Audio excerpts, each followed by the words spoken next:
구원교리 역사가 좀 딱딱한 그런 강좌가 돼가지고 지금까지 강의를 들어오시면서 많이 좀 버겁고 힘들었을 줄 생각합니다. 오늘 제가 마지막으로 정리하려고 합니다. 그리고 다음 주부터는 다시 로마서를 시작하도록 하겠습니다. 전번에 1장까지 마쳤다가 이제 2장부터 시작하도록 하겠습니다. 오늘은 결론을 짓는 날인데요. 구원은 반드시 성경적이어야 합니다. 성경과 위배된 구원론은 다 옳지가 않습니다. 구원은 반드시 성경적이어야 한다. 성경적 구원론은 쉽게 말하면 간단히 압축해서 이렇게 됩니다. 구원은 그리스도를 개인적으로 믿는 믿음에 의해서 구원을 받는 것이다. 내가 믿어서 구원받는 거지 하나님께서 작정해 두셔서 구원받는 것이 아니다. 내가 믿어서 구원받는 것이다. 그리고 구원에 있어서 가장 잘 설명하는 귀절이 에베소서 2장 8절. 은혜로 믿음으로. 이것만큼 구원을 확고하고 분명하게 정의하는 것이 없다. By grace 그리고 through faith. By는 한 번에 일어나는 겁니다. 하나님의 은혜로 시작하는 겁니다. 구원은 그분이 먼저 시작하신 겁니다. 인간에게 선제적 은총을 베풀어 주셔서 우리를 구원하기 위해서 하나님께서 은총을 베풀어 주신 것은 하나님의 일입니다. 만약에 하나님께서 우리에게 은총을 베풀어 주지 않았더라면 우리 가운데 어느 누구도 믿음을 가질 수가 없다라는 겁니다. 그래서 하나님의 은혜로 by grace. 믿음이라는 것은 내가 믿는 겁니다. 하나님이 나 대신 믿는 것이 아니라 내가 믿는 겁니다. 내 의지가 중요한 겁니다. 그래서 은혜로 시작됐지만은 믿음을 통하여 through faith. throw라는 것은 전 삶의 과정을 말한다. 어느 한순간이 아니라 우리 인생 전체를 통하여서 처음과 끝이 신실하게 믿어 나감으로써 구원을 이룰 수 있다. 그래서 구원은 가장 잘 납득할 수 있는 것이 은혜로 말미암아 믿음을 통하여 에베소서 2장 8절 너희가 그 은혜로 인하여 믿음으로 말미암아 구원을 얻었으니 라는 겁니다. 이것이 기본 신앙이다. 와인쿠베의 말입니다. 모든 사람이 그리스도께로 돌아오고 또 그리스도를 믿는 것을 가능하게 하기 위하여 은총은 모든 사람에게 부여되었다. 이것이 선행적 은총으로 인류로 하여금 구원을 받을 수 있도록 한다. 이 은총에 의하여 인간들은 믿을 수 있는 능력을 갖게 된다. 그러나 하나님께서 우리를 대신하여 믿을 수는 없다. 하나님이 선제적 은총으로 우리에게 은혜를 베풀어 주셨고 그리고 이 은총으로 말미암아 우리가 하나님을 믿음으로 구원을 받는 것이다 라는 겁니다. 그동안에 우리가 구원교리 역사를 통해서 칼빈주의의 신학이 얼마나 잘못됐는가 하는 것을 지속적으로 다뤄왔습니다. 오늘은 결론적인 부분에서 칼빈의 열매를 보겠습니다. 마태복음 12장 25절에 선한 사람은 그 쌓은 선에서 선한 것을 내고 악한 사람은 그 쌓은 악에서 악한 것을 내느니라 그랬습니다. 선의 열매와 악의 열매는 마음에 있는 겁니다. 악한 마음을 가진 사람은 언젠가는 악의 열매를 맺히게 되어 있다. 선한 사람은 선한 열매를 맺게 되어 있습니다. 그래서 열매를 보면 그들을 알리라 그랬습니다. 마태복음 7장의 말씀이죠.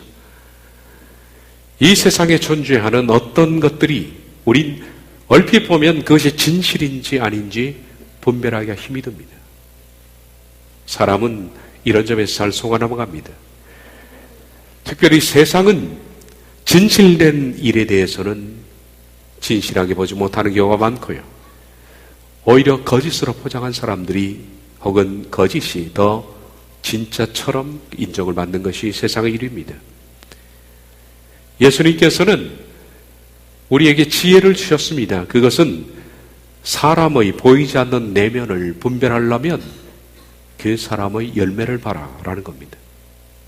열매는 하루아침에 맺히는 것이 아닙니다. 그의 평생을 통하여 맺혀지는 겁니다. 말도 열매입니다. 우리가 좀 이따 야고보서에서 말을 다루겠습니다마는 말하는 것도 그 사람의 열매입니다. 오랫동안에 하나님 앞에서 깎여지고 부셔지고 새로워진 사람이 결론적으로 내는 것이 말입니다. 말의 열매를 잘 봐야 합니다. 행위의 열매를 잘 보면 됩니다. 그 사람의 인품의 열매를 잘 보면 됩니다. 열매는 결코 거짓할 수가 없다. 속일 수가 없다는 겁니다. 그러므로 열매를 보면 그 사람이 가짜인지 진짜인지 분명하게 구별할 수 있을 것이다 라고 예수님께서 말씀해 주셨습니다. 그 사람이 거짓으로 하나님을 존경하는 사람인지 또 거짓 진리를 믿는 사람인지 그 열매를 보면 알 수 있는데 거짓 존경꾼이나 거짓 진리를 믿는 사람들은 절대 예수님을 닮은 성품을 맺을 수가 없다. 흉내는 냅니다. 그래서 잠깐 속아 넘어가기도 합니다. 그런데 열매라는 것은 절대로 흉내낼 수가 없다. 이 성품의 열매는 오직 그 사람의 참다운 믿음과 성령님의 은혜로 말미암아 맺혀지는 결론적인 것이 열매입니다. 그러므로 신의 성품을 맺지 못한 사람은 절대로 올바른 사람이 아니다라는 겁니다. 칼빈의 신학을 뒤로 하고 우리가 지금까지 싸워왔던 것이 칼빈의 신학이 옳은가 그런가 하는 것을 싸워왔지만은 칼빈의 신학이 옳은지 그런지를 뒤로 하고 칼빈의 성품의 열매를 보자. 그의 성품의 열매를 보면 그 사람이 가지고 있는 신학의 옳고 그름이 분명하게 보이지 않을까 하는 생각입니다. 마태복음 7장 15절에서 20절 보면 말씀하셨습니다. 거짓 선지자들을 삼가라. 양의 옷을 입고 너에게 나오나 속에는 노략질을 하는 일이라. 그들의 열매로 그들을 알지니 가시나무에서 포도를 또는 엉겅교에서 무화과를 따겠느냐. 이와 같이 좋은 나무마다 아름다운 열매를 맺고 못된 나무가 나쁜 열매를 맺나니 좋은 나무가 나쁜 열매를 맺을 수 없고 못된 나무가 아름다운 열매를 맺을 수 없느니라. 아름다운 열매를 맺지 아니하는 나무마다 지켜 불에 던져지느니라. 이러므로 그들의 열매로 그들을 알리라. 본문에는 그들의 열매로 그들을 정확히 알 것이다 그랬습니다. 그 직역은 정확히가 들어가야 됩니다. 에피그로세스라는 것은 정확히 한다는 겁니다. 주님께서 말씀했습니다. 내가 열매로 그들을 정확하게 알 것이다. 열매는 속일 수가 있는 것이 아닙니다. 그러면 칼빈은 어떤 열매를 맺혔나? 칼빈은 무지막지하게 사람을 죽였습니다. 칼빈이 스위스 제네바에서 통치한 4년 동안에 그 당시에는 정교일치입니다. 정치와 종교가 일치되었고 그리고 최고의 수장의 자리에 칼빈이 앉았습니다. 그가 거의 제네바 시장처럼 4년간 통치했던 그 기간 동안에 그가 세운 종교국을 통하여 공식적으로 살인한 숫자만 58명, 76명을 추방시켰습니다. 제네바시는 그 당시 겨우 인구가 13,000명밖에 되지 않는 작은 시였는데 말입니다. 만약에 큰 동네였다면 더 많은 수가 살해됐을 겁니다. 물론 우리들은 이것을 감안해야 합니다. 그 당시는 종교개혁 시기입니다. 그래서 가톨릭과의 첨예한 전쟁을 치르는 기간이었기 때문에 칼빈이 다소 과격할 수밖에 없다는 사실을 먼저 인정을 해주지만은 어쨌든 그런 시기든 어려운 시기든 간에 사람이 사람을 살인하는 것은 하나님의 사람에게는 전혀 걸맞지 않는 일입니다. 어떤 이유든 간에 사람은 사람을 살인해서는 안 됩니다. 칼빈주의자는 칼빈을 이렇게 옹호하죠. 칼빈은 하나님을 대리해서 악인을 심판했다. 그러나 그럴 자격은 인간에게 없습니다. 칼빈이 만약에 정말 성령님의 사람이고 진리를 쫓아 거룩함을 추구하는 하나님의 사람이었다면 살인할 수 있다고 생각합니까? 살인할 수 없습니다. 물론 우리가 살아가면서 어쩔 수 없이 실수로 말입니다. 어떻게 하다 보니까 사람을 살인하는 경우도 있을 수도 있겠지. 그렇지만은 그럼에도 불구하고 그 사람은 정말 자기 죽을 각오로 피를 토하는 회개를 통해서 철저히 사함을 받지 않고서는 살인죄는 용납이 안 되는 죄입니다. 그런데 칼빈은 실수도 아니고 고의적으로 말입니다. 계획적이고 고의적으로, 그것도 아주 잔인하게, 우리가 좀 이따 보겠습니다만은 너무 잔혹하게, 게다가 그것을 반복적으로 살인을 했다면 우리가 이 사람을 하나님의 사람이라고 불러야 되느냐 하는 거예요. 고의적이고 잔인하고 반복적인 살인은 악마들의 짓입니다. 그런데 칼빈이 그랬다는 겁니다. 칼빈은 고의적으로 반복적으로 잔인한 방법으로 고문하고 사형시켰습니다. 이유는 딱 하나입니다. 제네바 시에서 그 당시 자기가 가르쳤던 예정론 교리와 위배된다는 이유 하나 때문에 사람을 죽였습니다.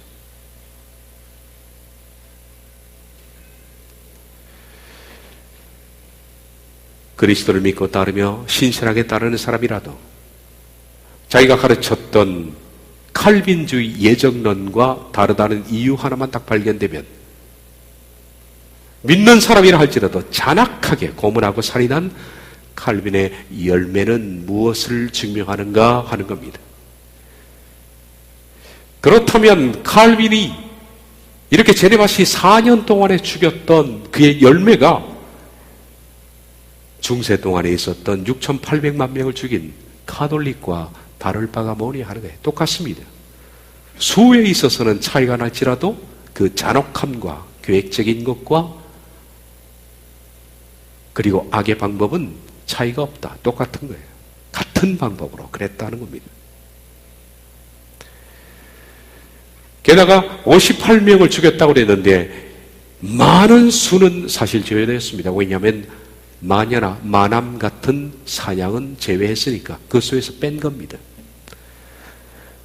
칼빈이 제네바뿐만 아니라 다른 시에도 칼빈주의를 전파했고 그로 말미암아 다른 시 통째로 전부 다 마녀와 마남 사랑이 있었는데 그 수를 합치면 기하급수적으로 늘어납니다. 칼빈도 그 당시 캐톨릭이 그랬던 것처럼 캐톨릭 교리와 위배되며 캐톨릭 교리에 반대되는 어떤 사람을 마녀나 혹은 마남으로 뒤집어 씌워서 죽였던 가톨릭의 방법과 똑같이 칼빈주의와 다른 사람을 마녀나 마남이라는 제목을 뒤집어 씌워서 죽였다는 겁니다. 마녀 사냥입니다. 예를 들면 그 당시 패스트 기운이 유럽에 번졌습니다. 그래서 3분의 1 정도의 많은 사람이 죽었습니다. 제네바시도 마찬가지로 많은 사람이 죽었는데 이걸 이용해서 칼빈은 그 당시 칼빈주의를 따르지 않는 사람들이 패스트균을 퍼뜨렸다는 오명을 그들에게 뒤집어 씌웁니다. 그래서 대대적인 마녀 사냥을 했고 수많은 사람을 죽였다는 것은 무엇을 말하는 것인가?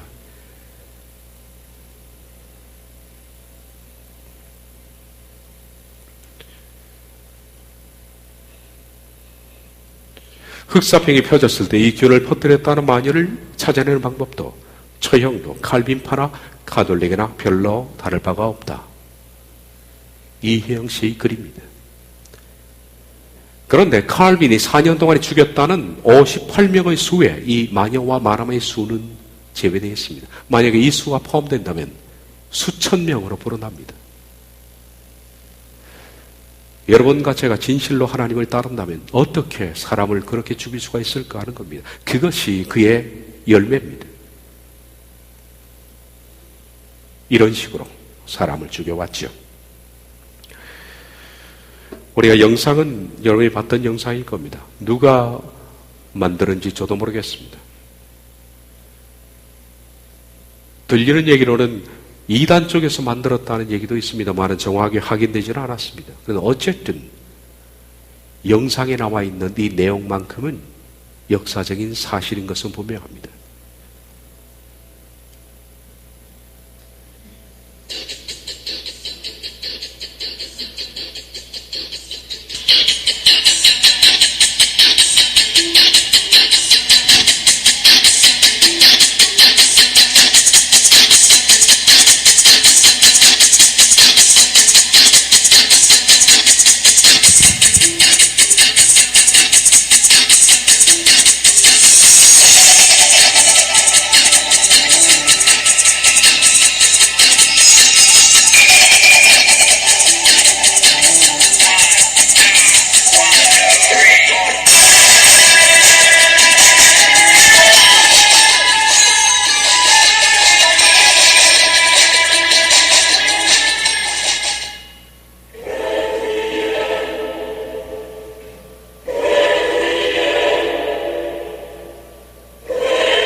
칼빈의 망언 중에서 아까 우리 이단자를 처형하는 것은 하나님의 공의를 실행하는 것이다. 그것은 하나님을 사랑하는 것이다. 라고 말했습니다. 히틀러도 똑같은 말을 했습니다. 그 당시 히틀러가 유대인을 죽일 때 그런 말을 했죠. 예수 그리스도를 죽인 유대인을 죽이는 것은 옳은 것이다. 그래서 주일학교, 독일의 주일학교 아이들 찬송 가운데에도 하나님을 죽인 유대인을 우리가 대신 죽이자라는 가사가 있습니다. 히틀러와 칼빈은 다를 바가 없다. 칼빈뿐만 아니라 그 당시 칼빈을 따르는 칼비니스트들은 마녀 사냥을 해서 불사르고 교수했다라고 합니다. 러셀은 말하기를 칼빈파가 우세한 지역에서 마녀 재판의 건수는 다른 것과 별반 다를 바가 없었다.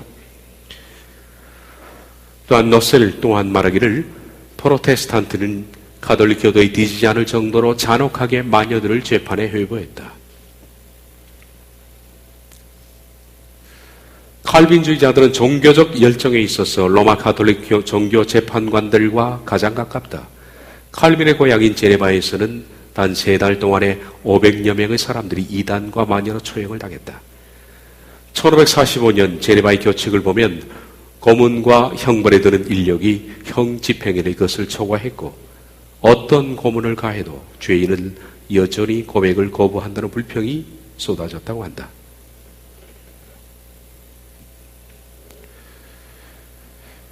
오히려 기독교, 제가 보니까 기독교 교회 사이는 칼빈의 만행에 대해서는 거의 언급이 없습니다. 이것은 세계사에서 오히려 언급을 하는 바입니다. 세계사의 대실수라는 책 가운데서도 말하기를 16세기 동안 보 지역에서만도 보는 스위스 서부의 한 주입니다. 마녀들이 연 40명 비율로 처형되었다. 인구가 고작 700명에 불과했던 오베르마르흐탈이라는 마을에서는 2년 동안 43명의 여자가 화형을 당했다라고 말합니다. 전부 칼빈주의 신학 때문에 그렇습니다. 칼빈 사상이 지배하였던 스위스에는 8,800명 이상의 마녀가 재판을 받고 5,000명 이상이 처형되었다라고 말합니다. 이 모든 것이 칼빈에 의해서 주도되었던 일들입니다. 마녀로 찍힌 사람은 고문하는 방식을 마녀의 몸은 어디엔가 무감각한 곳이 있어야 된다. 그래서 그것을 찌르면 아무 소리도 하지 말아야 된다. 그것을 찾아야 된다. 그래서 바늘 같은 것으로 계속 그것을 찾기 위해서 찌르다 죽인 겁니다. 나체로 묶어놓고 뾰족한 바늘 같은 것으로 몸을 사정없이 찔러댑니다. 아프지 않은 것을 찾기 위해서. 주로 허벅지, 눈꺼풀, 혓바닥, 유방, 성기까지 사정없이 찔러대며 고문을 자행했다. 이게 사람이 할 짓이냐.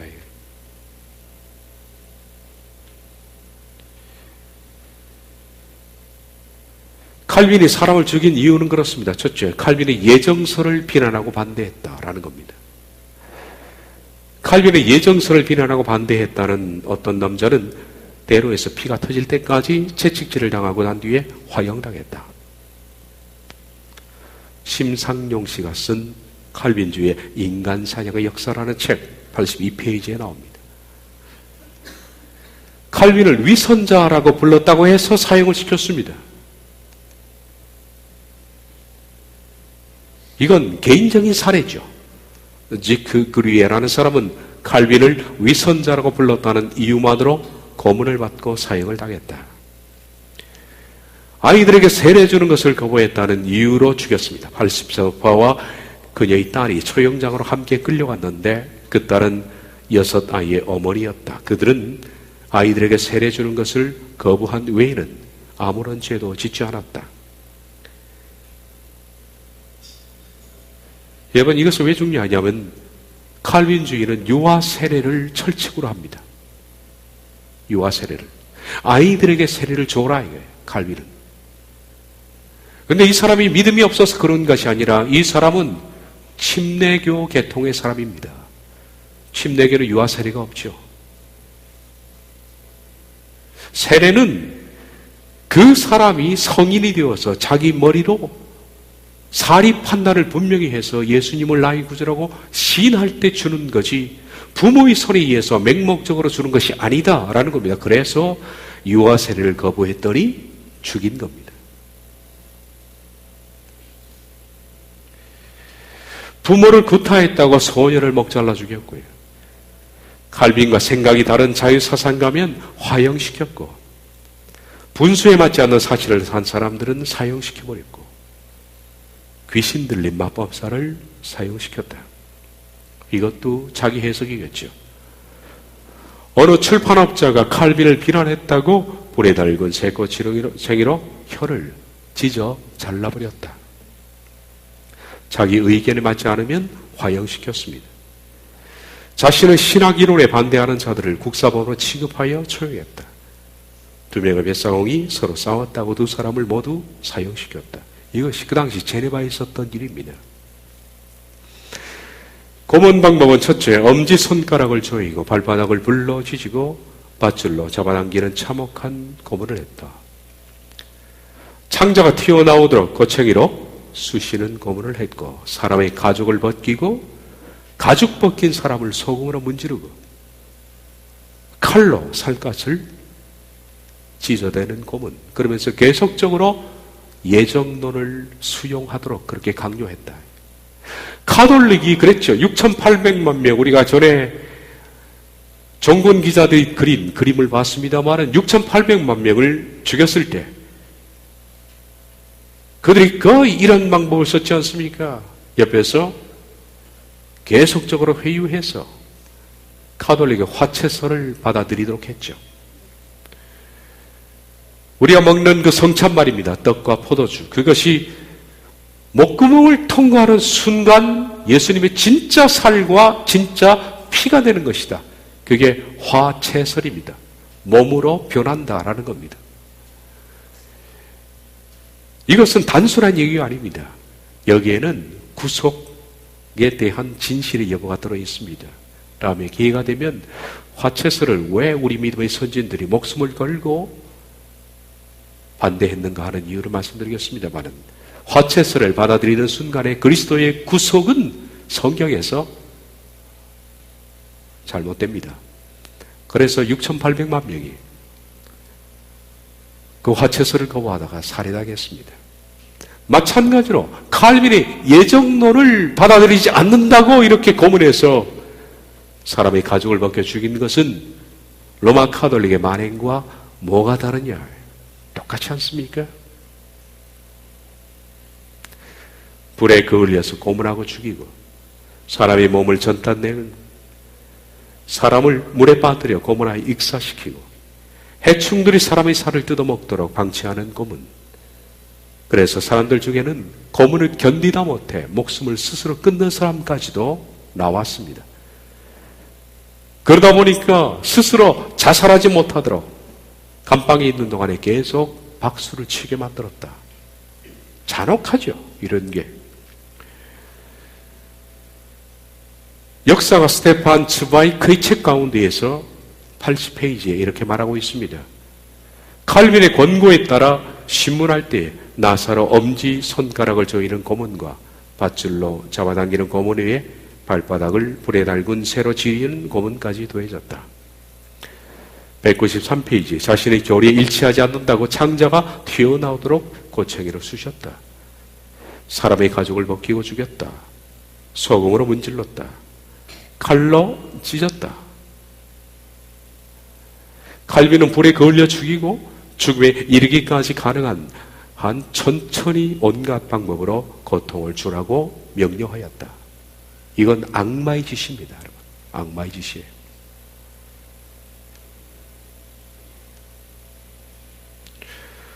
토막내는 살상을 저질렀다. 물에 빠뜨려 죽였다. 칼빈에게 조금이라도 반대했던 사람들은 모두 처형했다. 단 하룻밤만에 제네바에는 칼빈당 외에는 어떤 당파도 남지 않았다. 이게 하나님의 사람이 할 수 있는 짓은 아니죠. 열매를 보면 그 사람의 진실의 여부를 알 수 있다라는 겁니다. 151페이지에 칼빈의 사상에 반대했다는 이유로 화형에 처해진 셀베토스는 그가 감옥에 있으면서 해충들에 의해 고통을 당하는 것을 다음과 같이 하소연하였다.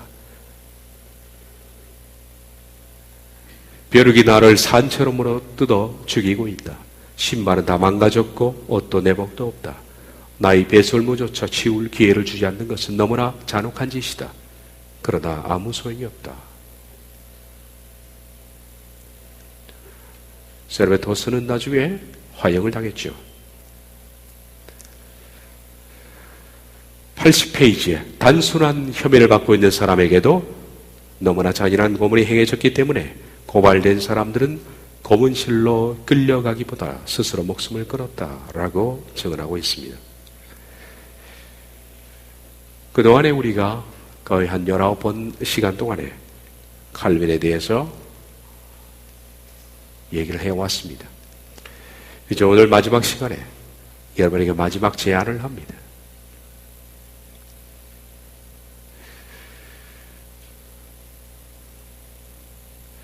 이 시대 교회는 칼빈주의에 빠져 있거나 아니면 구원에 있어서 개념을 잃고 열정을 잃어버린 교회 둘 중에 하나로 전락을 했습니다.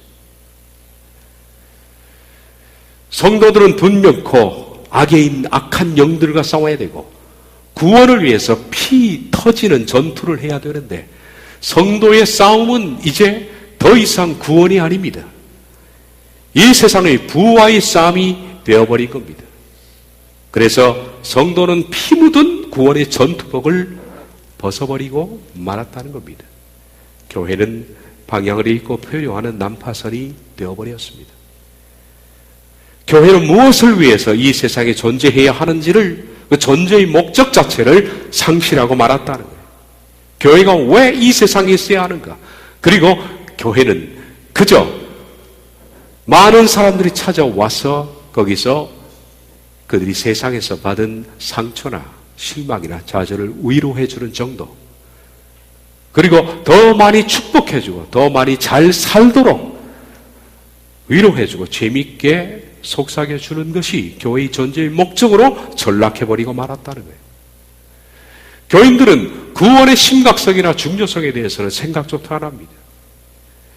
지금 한국 교인들 10명 잡고 물어보십시오. 구원이라는 것은 저 구석기 시대에 있었던 하나의 유물로 취급합니다. 구원이 뭐가 중요합니까? 왜 교회에 나가십니까? 말하고 물으면 구원받기 위해서 나갑니다 라는 사람은 별로 없는 이 시대입니다. 교회는, 그리고 강단은 이제는 온갖 세상의 프로그램이 도입된 흥미와 재미를 유발하는 각종 프로그램에 채워진 교회로 전락해버리고 말았습니다. 세상의 유명한 사람들을 데리고 와서 강연을 하고, 그리고 재미있게 웃기고 세상의 얘기를 하고 세상의 정치를 이야기하고 심지어는 코미디언처럼 웃기고, 목사들 가운데서는 재미를 주지 않으면 성도가 더 이상 오지 않으니까 고민합니다. 어떻게 교회가 그들에게 재미를 줄 것인가?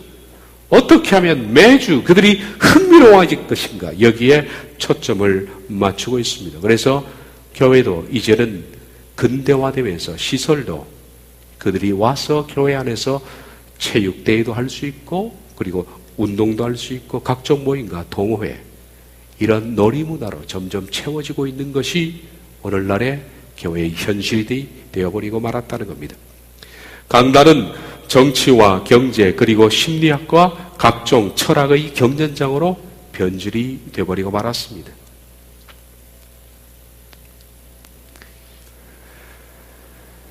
교회는 더 이상 구원에 대해서 생각하지 않습니다.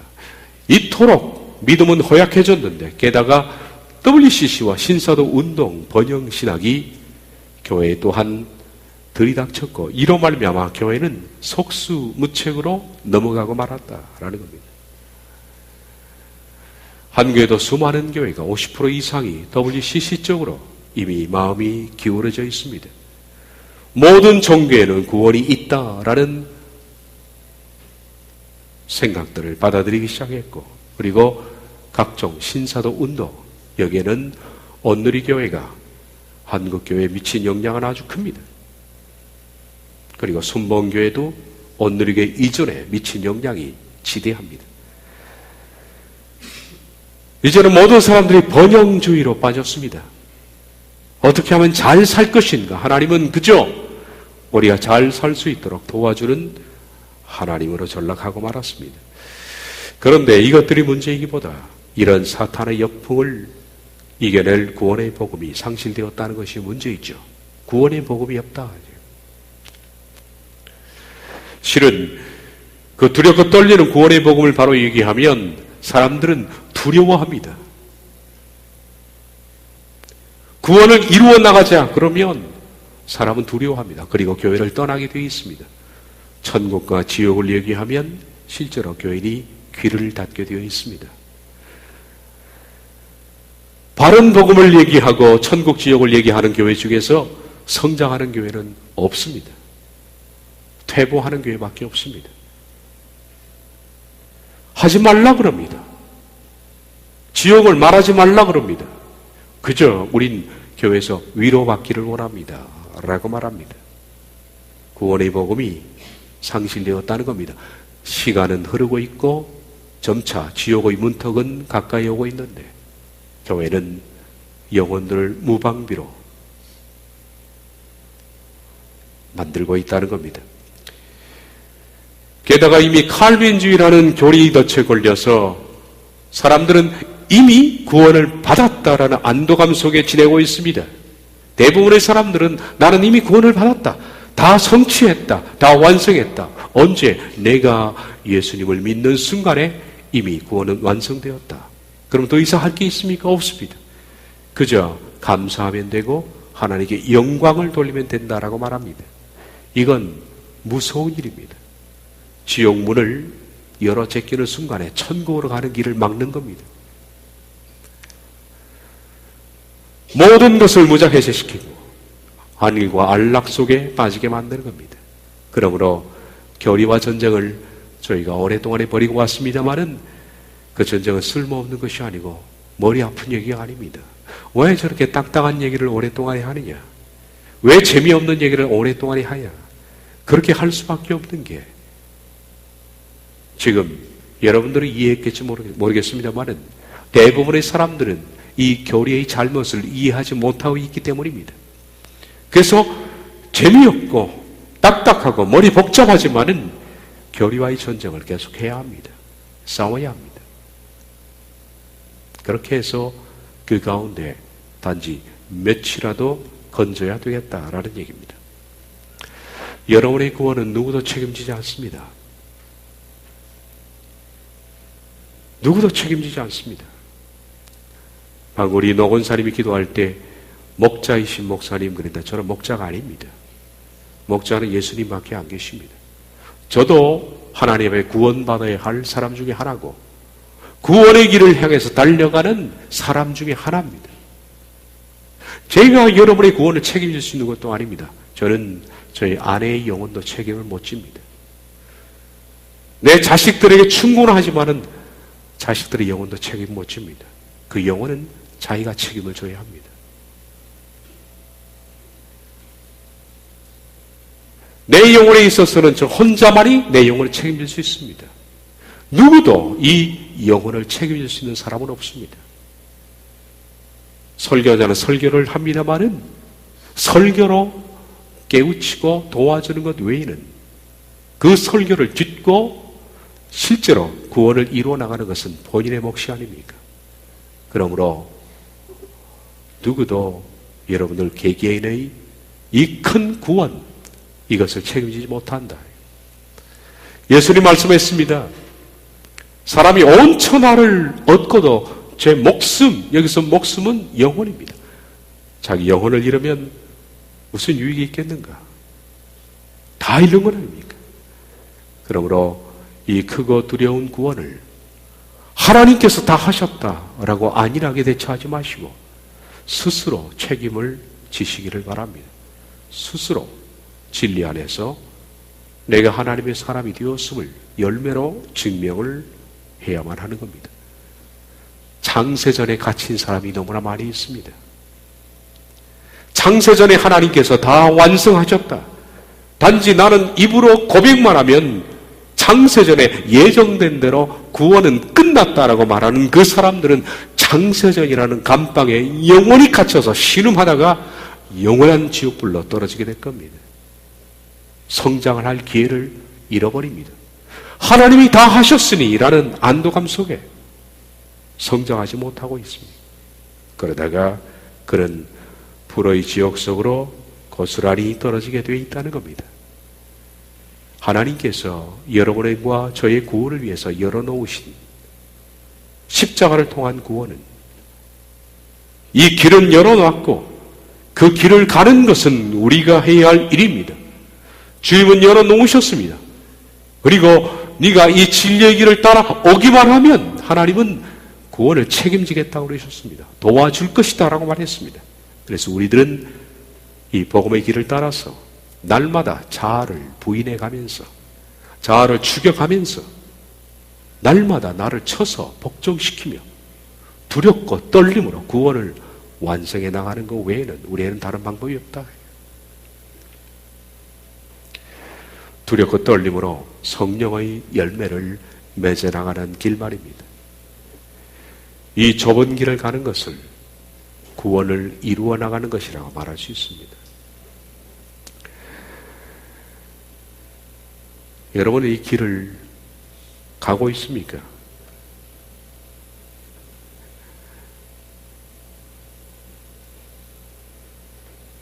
이제 모든 교리사를 끝내면서 우리가 하나 딱 얻을 유익은 그겁니다. 나는 성경대로 걷고 있는가?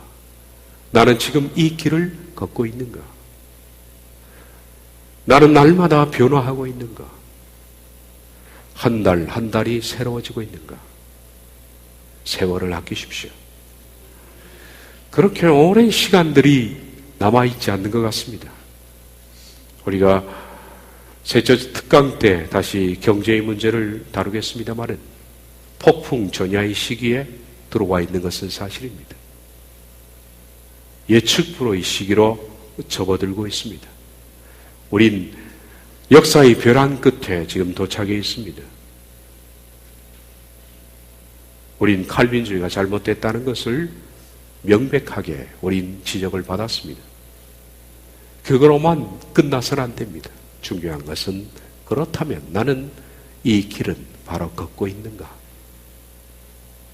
칼빈주의가 잘못됐다는 것을 내가 알았다면 이제는 나는 이 길을 바로 걷고 있는가? 스스로에게 자문을 해보셨으면 좋겠습니다.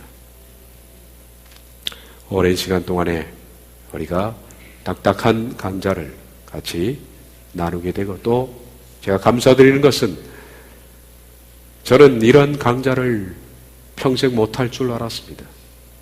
그런데 이렇게 듣는 분들이 계시다는 것이 기적입니다. 제가 한 10년 동안에 헬라어를 가르치면서 학생들에게 이건 평생 써먹을 수 없는 걸 내가 왜 하나 후회를 막급하게 하고 과목을 바꾸려고 무지하게 많이 애를 썼습니다. 그런데 인기 없는 강좌가 돼서 할 사람이 없어서 제가 했습니다. 이 쓸데없는 걸 왜 했나? 라고 했는데 이 쓸데없는 걸 유익하게 들어줄 수 있는 청중이 있다는 게 기적입니다. 저는 기적을 보고 있는 겁니다. 제가 마태복음을 수요일날 강조하는데 요즘은 조금 게을러서 원어 직강을 안 한 채로 그냥 하죠. 한 마태복음 16장, 17장까지는 원어 강독을 쭉 해왔던 것 같습니다. 그걸 번역해내는 일이 쉬운 일이 아닙니다. 아주 많은 시간이 걸리고 노력과 아주 고통이 많이 따랐습니다. 그런데 참 그것을 번역하는 가운데에서 제가 느낀 것은 뭐냐면 내가 이걸 정말 번역해서 사람들한테 얘기를 할 것인가? 그 생각을 해보면 기적입니다. 성경 가운데 가장 어려운 것이 요한복음입니다. 요한복음을 알면 신구약 전체를 다 안다라고 말하죠. 우린 요한복음을 강의하지 않았습니다, 아직. 그래, 언젠가는 요한복음을 하게 될 겁니다. 근데 저는 두렵지 않습니다. 왜냐하면 충분히 이해할 수 있는 분들이 계시니까. 어쨌든, 이렇게 복음을 바로 얘기할 수 있고, 바로 이해할 수 있는 여러분과 함께 있어서 저는 감사하게 생각합니다. 여기만 그치지 말고 좁은 길을 바로 걸어가서 하나님의 나라에 바로 이룰 수 있기를 바랍니다. 기도하겠습니다.